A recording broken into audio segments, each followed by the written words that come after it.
Good morning, student. We are here for unit number 3, skewness of BCom second semester, Statistics and Business Mathematics. In last lecture, we had finished unit number 2, dispersion, where we had gone through different methods of dispersion. Like I'm just revising some names for your reference. Range, then quartile deviation, then mean deviation from mean deviation from median, mean deviation from mode. Lastly, we had gone through standard deviation. Again, skewness is also one of the method of dispersion, but as per syllabus of Rashtrasanta Tukaroji Maharaj Nagpur University, the skewness is being a separate unit for your syllabus, for your examination. So unit number 3 is being separately allotted to skewness. So I hope you will be now okay with unit number 1, where we had seen the fundamentals of statistics, importance of statistics, why we are going to study statistics. Then we had the study of central tendencies, within which we studied arithmetic mean, median, mode, from 3 series, that is individual series, discrete series and continuous series. That was unit 1st. Unit number 2 was of dispersion.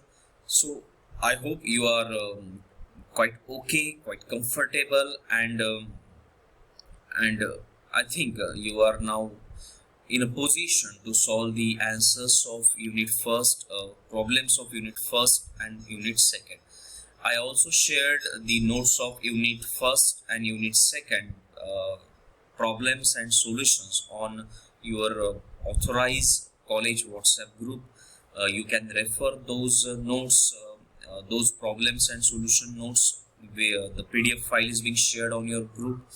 I had given a name to that particular file: BCom first year second semester, unit 1st, problems and solution. The same way unit number 2, problems and solutions, which is being already shared on your group. From today we are starting unit number 3. After finishing unit number 3, I also share you the problems and solutions of unit number 3 on your WhatsApp group. But before that, we will go through unit number 3. We will see which methods are there in our syllabus, what kind of problems we have to solve.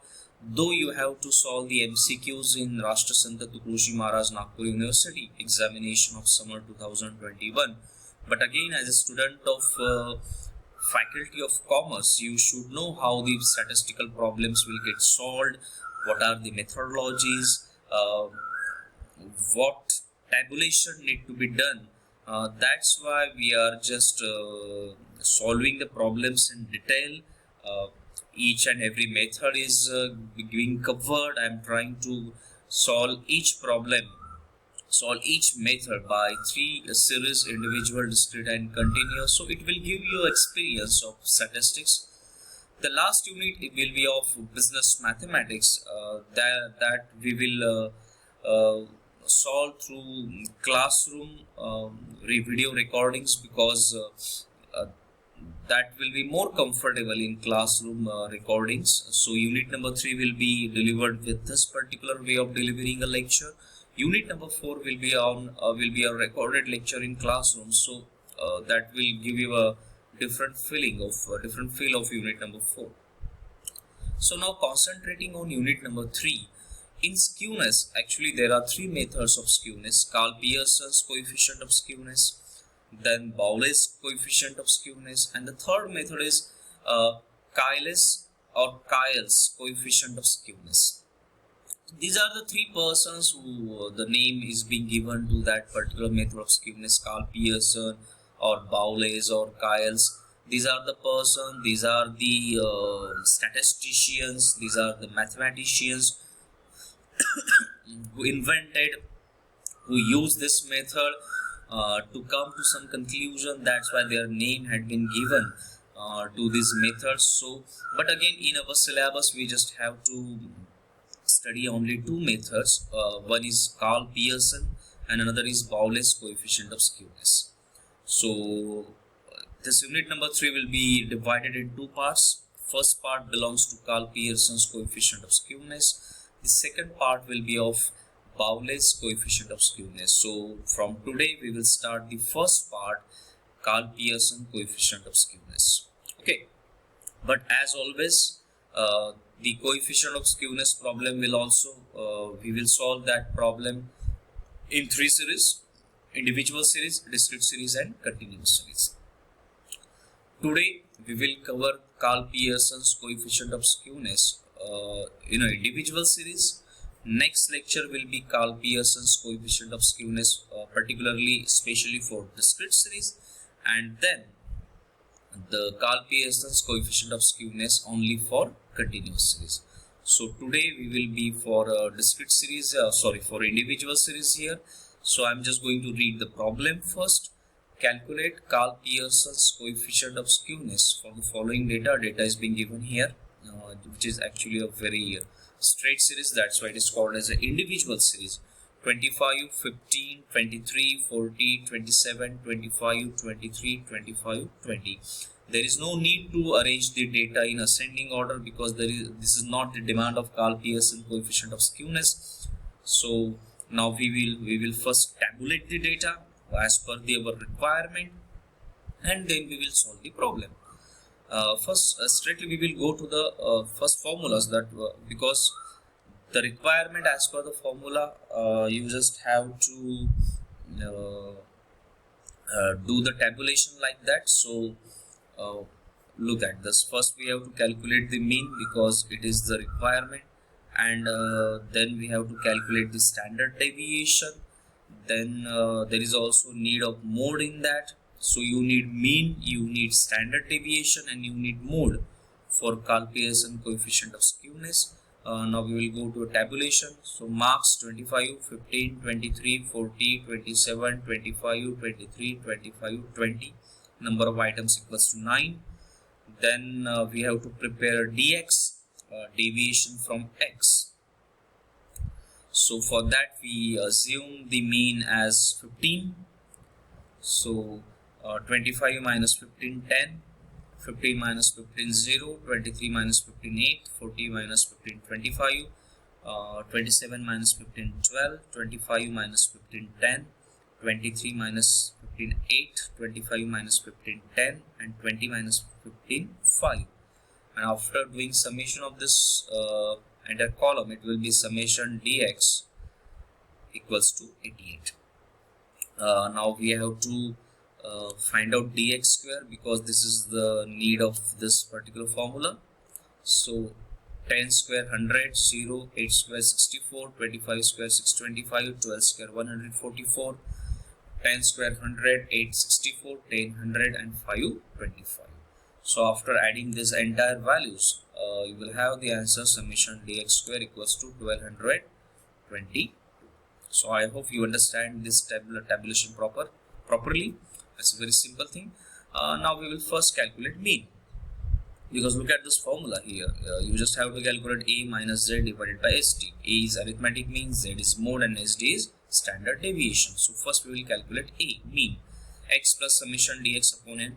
X is our actually assumed mean, that is 15, plus summation dx is 88, and number of items equals to 9. So 88 divided by 9.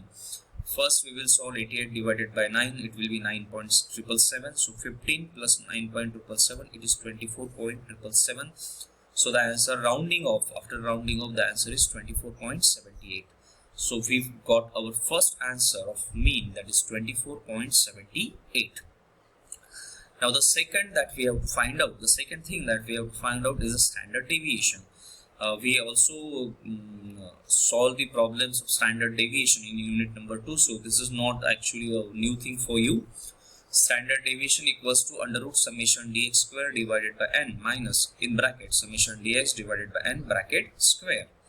Again under root we will now place the things, place the values. Summation dx square 1222 divided by n number of items 9 minus in bracket summation dx 88 divided by 9 bracket square.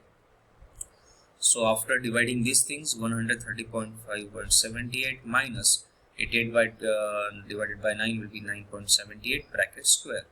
Now 135.78 minus 95.65, 135.78 minus 95.65, 40.13. Under root of 14.13 will be 6.33.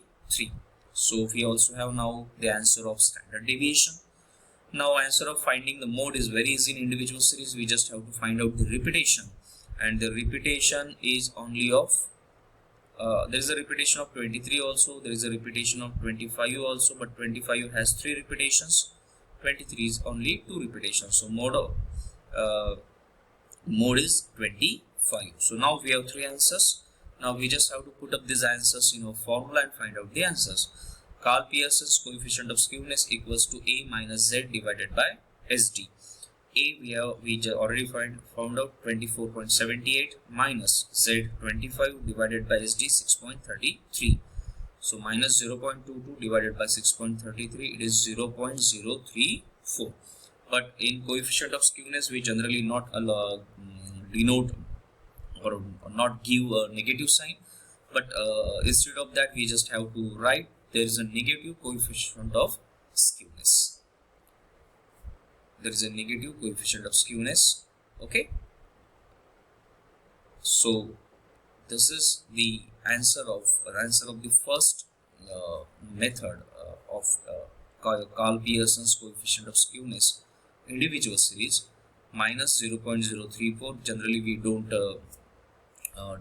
give the negative sign to coefficient of skewness, but instead of that we mention the things. That's why we mentioned there is a negative coefficient of skewness. Okay, so I hope you understand the first problem of individual series of Karl Pearson's coefficient of skewness very well.